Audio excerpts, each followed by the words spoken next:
Mariner gazteak Albaola elkarte ospetsuaren proiektu bat da, Bordeleko Unibertsitateko Hezkuntza Zientzien Masterraren laguntzarekin garatua, itsasoa eta euskal itsas ondarea modu bizian transmititzea du helburu. Gaur egun, Pasaian, ikasleek traineru batean itsasoratzeko aukeratute. Esperimentatuz ikasteko benetako une bat Eiderren gidaritzapean, elkarlana lantzeko eta itsasoarekin lotura estuagoa garatzeko.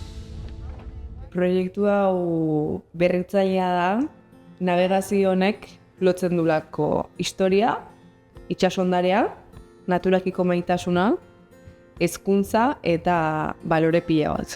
Eta ontzia bera, dalako helburu guzti hauek betetzeko modu bat.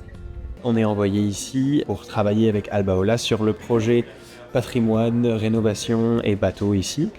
Nous, notre travail avec mon groupe, ça va être de créer un lien pédagogique entre les acteurs du projet et les futurs intervenants, donc de créer des fiches pédagogiques qui rappellent la technique, les règles de sécurité, l'histoire, l'enjeu autour de ce projet, vers les gens qui vont le découvrir. Ce matin, en arrivant, on a pu avoir une brève présentation de Albaola, comment ça fonctionnait, les différentes personnes qui étaient présentes.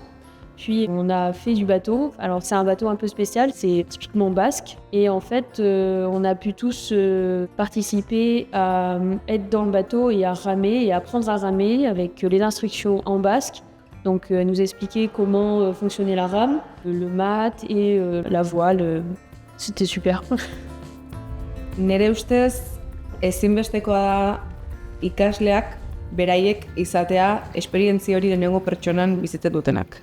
Beraiek lehenengo aldiz ikusteako garaian zer dan ontzi batean sartu eta ontzi hortan navegatzea, esperientzia hori biziel izatea eta mugimendu hori lortzea talde lana eta talde esfortzuari esker, iruditzen zait ezinbestekoa dela.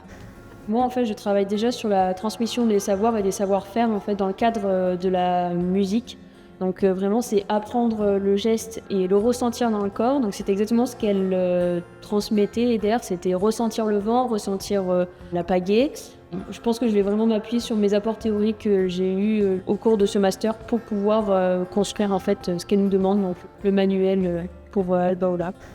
Nik maite dut itsasoa eta motivazio printzipala da belaunaldi berri hauek eta nerabe hauek itsasoakin binkulatzea eta berriz itsasoakin lotzea motibatzea eta horren bitartez eta konexio indartu honi esker beste gizarte eredu bat sustatu ahal izatea askoz ikuspegi ekologiko gehiagokin, naturekiko babesainez, elkarranakin, parekidia eta gaur egun ikuste ditugu arazo sozial ezberdin askoi aurre egiteko gai izango dian baliok lantzen ditu gizarte bat. Le programme Impact est unique puisqu'il est centré dans le Pays Basque Sud ici, mais aussi un lien avec le Pays Basque Nord. Il fait appel à plein d'intervenants de plusieurs facultés, donc c'est à la fois international mais vraiment ancré dans le territoire et c'est ça qui est intéressant, c'est de communiquer dans plusieurs langues avec des intervenants dans des formations pluridisciplinaires de plusieurs horizons.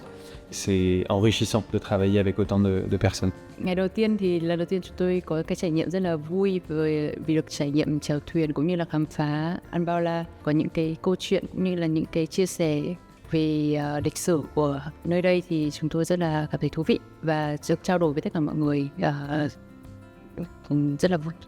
Proiektuak berez bazun alako zirrara bat edo motivazio bat ikasle hauentzat, ziur nago gaurko esperientzia eta gero begin ikuspegia erabat aldatu dela eta guanik eta gehiago maiteko dutela proiektu hau.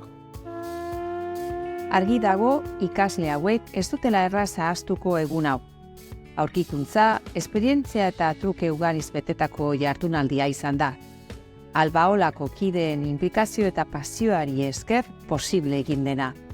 Mugaz, gaindiko euskal itsas ondarea bizirik mantendu eta belaunaldi berriei transmititzeko modu eder bat.